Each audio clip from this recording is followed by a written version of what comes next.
The European Neolithic era began with the Neolithic Revolution, when farming was introduced into Europe. Farming in Europe began in the Levant and then spread throughout Europe, enabling the Neolithic people to establish larger and more permanent settlements. Farming eventually spread to Denmark and southern Scandinavia, allowing for the ancestors of Vikings to develop. During the early Neolithic era, Denmark remained a hunter-gatherer and fishing society, unlike most of Europe, which had advanced to the point of farming and agriculture, primarily of grain, which could be turned into flour and then bread.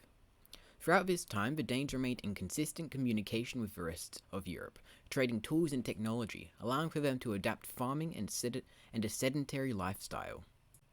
In around 4000 BC, farming began to spread within Denmark. To be able to establish farms within Denmark, many forests had to be destroyed, either by burning them down in controlled burns or by felling the trees.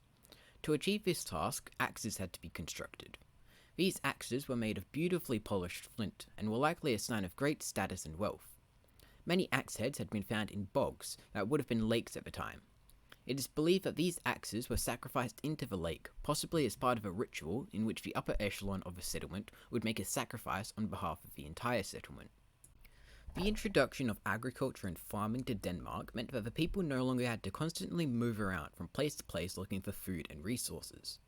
Neolithic settlements became permanent.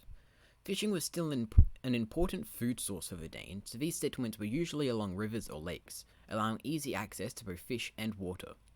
Settlements becoming permanent also meant that domestication of animals became possible, as previously it would have been difficult to keep large numbers of domesticated animals while constantly moving from place to place. Cattle were domesticated for their milk, pigs for their meat, and sheep for their wool. The most important thing about the introduction of farming to Denmark was that farming created more food than the previous hunter-gatherer societies could, leading to larger population growth in settlements. Alongside this, the permanency of settlements developed the ideas of sedentism, the idea that certain land belonged to certain settlements and certain groups of people.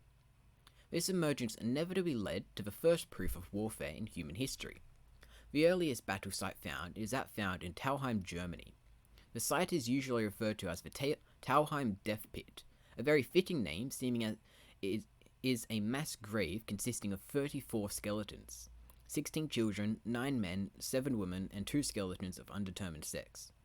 Several of the skeletons show evidence of healed-over wounds, suggesting that violence was a common occurrence within the settlement. 18 of the skull wounds were caused by the sharp edge of an adze, a tool used for removing bark from logs. A further 14 skulls were killed via the blunt edge of an adze, with the final 2 being killed via arrows. None of the skeletons had defensive wounds, suggesting that rather than fight back to protect themselves, the villagers were killed while running. There are a number of other sites similar to this one across Europe, leading to the belief that warfare in the Neolithic era wasn't unheard of and was somewhat common. Wars and battles require weapons to fight with, and these are plentiful across Denmark. One grave in Dagsholm, dating back to the early Neolithic era, once held the corpse of a hunter, farmer, and warrior. The man was buried alongside a variety of his personal items. He was likely buried in very nice clothes, but they have now decomposed. He wore a wrist guard made of bone on his left wrist, and amber beads were sewn into his clothes. Within his grave was a drinking cup made of clay, a bow and arrows, his battle axe, and a variety of knives. The bow was likely a hunting tool rather than a weapon, though it still could have been used as a battle implement. The knives were made of flint and were likely used as tools for tasks such as skinning animals. The battle axe was likely his main weapon, as it was the only of his tools that could be used exclusively as a weapon.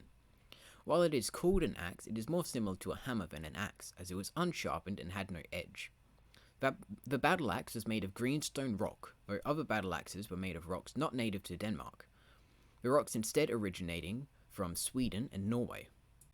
Many graves were created during the late Mesolithic and Neolithic eras. These burial mounds spanned a long time, and thus there were many different types.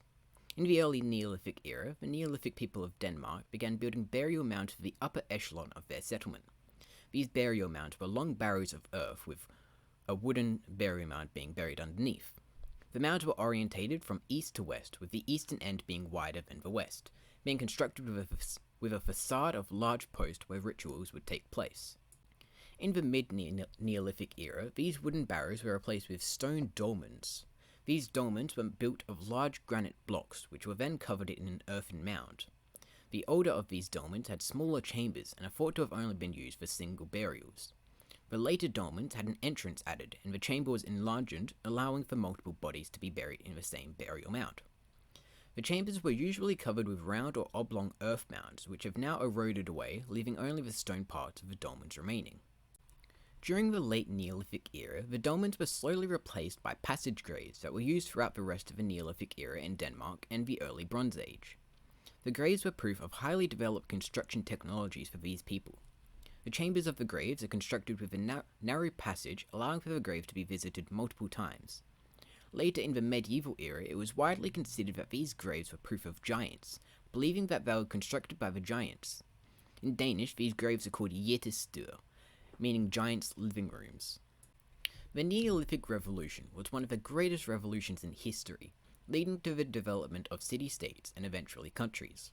The spread of agriculture to Denmark was also incredibly important, allowing for the development of the Nordic religions Scandinavia is famous for. This also allowed for the Viking culture to develop, which had an immense effect on the history of England, Scotland, and Ireland.